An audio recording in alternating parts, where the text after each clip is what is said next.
குலத்திற்காக துணை நின்று தன்னுடைய குலத்தை சார்ந்தவர் யாவருக்குமே தீங்கு என்று ஒன்று நேரடியாக இருக்கக்கூடிய என்னுடைய அண்ணன் எனக்கு உறுதுணையாக இருக்கின்ற வரைக்கும் நீ அல்ல எவனாலும் இந்த வன்னியனை வெல்ல முடியாது. நிக்கிற உனக்கு எத்தனை ஆனவனாக்கா பிறக்கமல்க தாயை கொன்று பிறந்தவன் நான் என்னை வெல்வதற்கு தர்மத்தின் வாழ்வதனை சூதுகவும் எவையாக இருந்தாலும் முறைப்படி நடக்க வேண்டும். ஒரு சிசுவாகப்பட்டது பிறக்க வேண்டும் என்றால் ஒரு தாயானவர் தன்னுடைய வயிற்றிலே 10 மாதம் 300 நாட்கள் சுமந்து அவளுடைய யோனியின் வழியாக தன்னுடைய சுக பிரசவத்தோடு பெற்றெடுத்தால்தான் ஒரு குழந்தையாக பிறக்க நேரிடும். அரக்க இனத்திலே பிறந்தவன் என்பதை அந்த கருவிலே உணர்த்தியவன் அல்லவா நீ? தன்னை சுமந்த தாய் என்று மாறாமல் தாயை கொன்ற நாயே உன்னால் எனவெல்ல ஆகாது. முடிந்தால் வாழ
சமயத்திலே நமக்காக துணையாக தாய்மாமன் இருப்பார், மகன் இருக்கின்றார், தம்பி இருக்கின்றார். இத்தனை அரக்க கூட்டங்கள் துணையாக இருப்பதால் எப்பேற்பட்ட படைகள் ஓடி வந்தாலும் எளிமையாக வென்றுவிடலாம் அப்படி என்ற எண்ணத்தோடு நீ இருந்தார். ஆனால் அனைத்து படைகளும் இழந்த தன்மையாக நிற்கின்ற சமயத்திலே உன்னுடைய முகத்திலே தெரிகின்றது. இப்பொழுது உனக்கும் எனக்கும் இறுதியான சபை.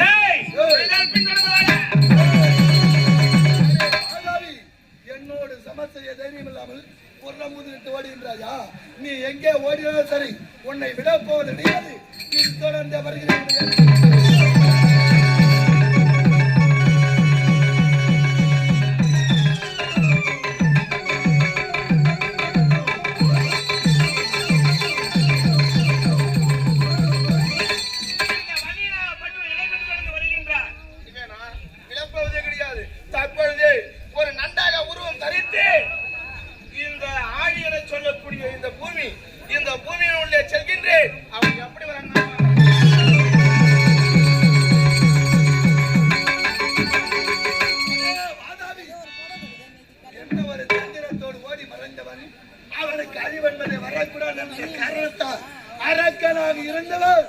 ஒரு நண்டாக உருமாறி சென்று ஒரு வலைக்குள் மறைந்திருக்கின்றாயா? நண்டாக மாறி மறைந்தாலும் சரி, உன்னை விட போவது தெரியாது. இதை பார்த்தாயா? தற்போது உன்னை அழிக்கிவிடும் என்றால் நான் ஒரு குள்ள நரியாக மாறுகின்றேன். குள்ள நரியாக மாறி ஓடி வந்து என்னுடைய வாளினை நீ இறைக்கக்கூடிய வலைக்குள்ளே விட்டால் அந்த வாளை பிடித்துக் கொண்டு நீ மேலே வருவாய் அல்லவா? அப்படி நீ வருகின்ற சமயத்திலே உன்னை அழிக்காமல் விட போவது கிடையாது. ஆனாலும் நான் யார்? எப்படிப்பட்டவன்? நான் ஒரு வன்னியனாக பிறந்தவன். வன்னியனாக பிறந்தவனுக்கு எது சொந்தம் என்றால் முதன்மையாக பூணலாகப்பட்டது ஒரு வன்னியனுக்கு சொந்தமாக இருந்தது. அந்த பூணலை தரித்த வன்னியனாக இருக்கக்கூடிய நான் அந்த நந்தை அழிக்க வேண்டும் என்றால், அவனை கொன்று குவிக்க வேண்டும் என்றால், தற்போது என்னுடைய உடலிலே பூணாங்கழுத்தை அறிந்து கொண்டிருந்தால் அவனை அழிப்பது சாத்தியம் முடியாது.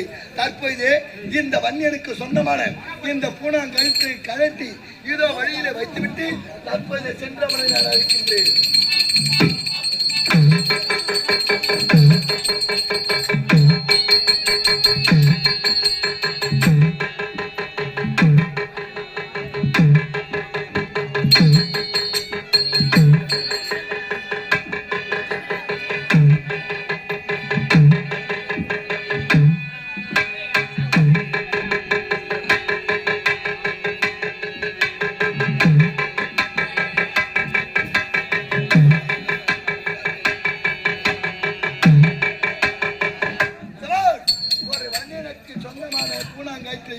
இந்த வீர காப்பு சொந்தமானதல்லவா, இவை இரண்டையுமே அகற்றி வைத்துவிட்டு தற்போது செல்கிறேன்.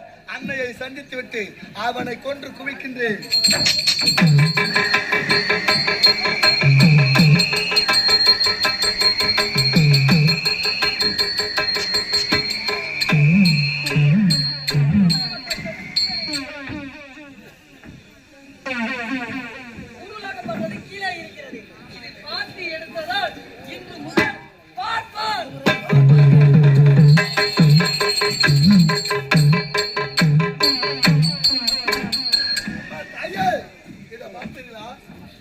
அந்த வாதாபியாகப்பட்டவரை இறுதியான சமரிலே என்னோடு சமர் செய்வதற்கு தைரியம் இல்லாமல் ஓடி சென்று ஒரு நன்றாக உருமாறு அது அந்த வலைக்குள் சென்று மறைந்து விட்டான். அவனை கொல்ல வேண்டும் என்றால் அவனுடைய உதிரமாகப்பட்டது என் மீது படும் என்ற காரணத்தால் இந்த வன்னியனுக்கு சொந்தமான பூணலையும் வீர காப்பையும் அகற்றிவிட்டு தற்போதே நான் சென்று அவனை கொன்று குவித்து விட்டு வருகிறேன். சரி, அப்படி அவனை கொல்லும் பொழுது அவன் நன்றாக உருவெடுத்திருக்கிறான். நீ குள்ள நரியாக உருவெடுக்க வேண்டும். அது மட்டும் முடியாது, அவன் உடம்பில் இருந்து ஒரு சொட்டு ரத்தமாக விட்டது இந்த பூலகத்தில் விழுமானால் 1000 வாதாபி மீண்டும் உயிர் பெறுவான். ஆகையால் ஒரு சொட்டு உதிரம் கூட பூமியில் படாதவாறு அதை நீயே விழுங்கி அவனை அடித்துவிட்டு என்னை வந்து பார். அப்படியே செய்து முடிக்கின்றான்.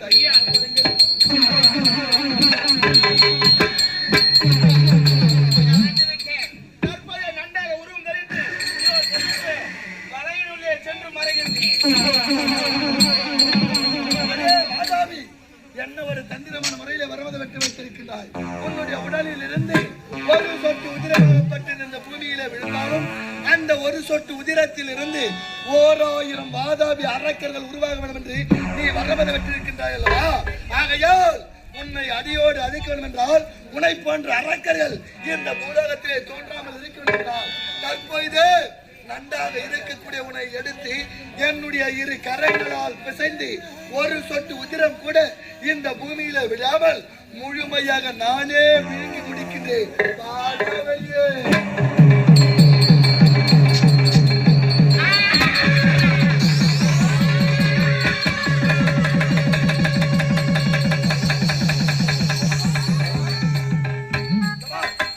என்னுடைய அன்னை உரைத்தவர்கள் அந்த வாதாபியை கொல்ல வேண்டும் என்று நினைத்து அவனுடைய உடலில் இருந்து ஒரு சொட்டு உதிரம் கூட கீழே விழாமல் அவனை நசுக்கி அவனுடைய உடலில் இருக்கக்கூடிய உதிரம் முழுவதுமே நான் பருகிவிட்டேன்.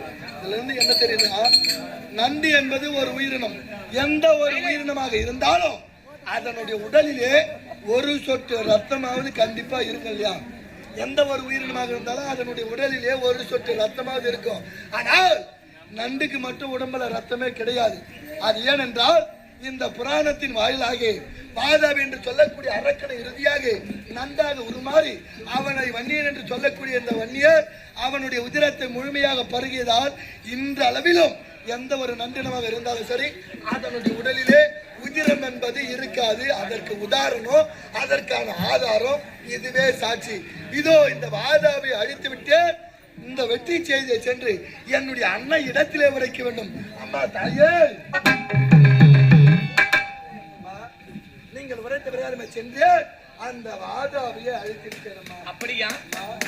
ஓடி வந்த காரியம் முடிந்து விட்டது. அரக்கர்களை அழித்து விட்டோம். இன்று முதற்கொண்டு தேவர்களுக்கு விடுவு காலம் இருந்தாலும் என்ன நடக்குது என்று ஒரு தெரிந்து பார்க்க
பதினாறு ஆட்டக்கா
தண்ணி கொடுப்பா தண்ணி கொடுப்பா தண்ணி கொடுப்பா. ஆம்பியா வேற செத்துட்டான். உங்களுக்கு யாரு இனிமே தோண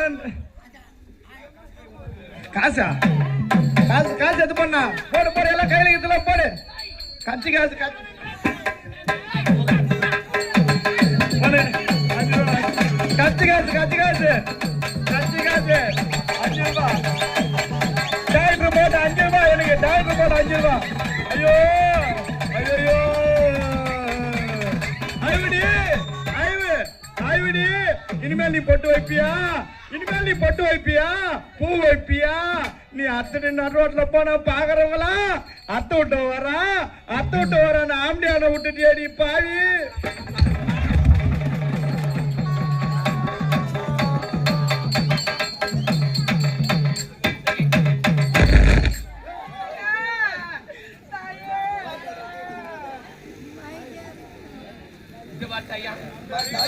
அவன் செய்த தவறிக்காக பாவம் இவள் என்ன செய்வான்? ஆகையால் இதோ இருக்கின்றது அவர்கள் ஆண்ட ரத்தனாபுரி கோட்டை.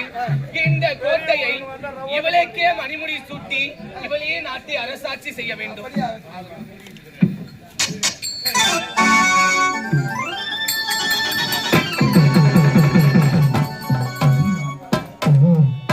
சரி, அப்படி இருந்தாலும் நம் இல்லத்திற்கு செல்ல வேண்டும். உன் மனைவியை பார்க்க வேண்டும்.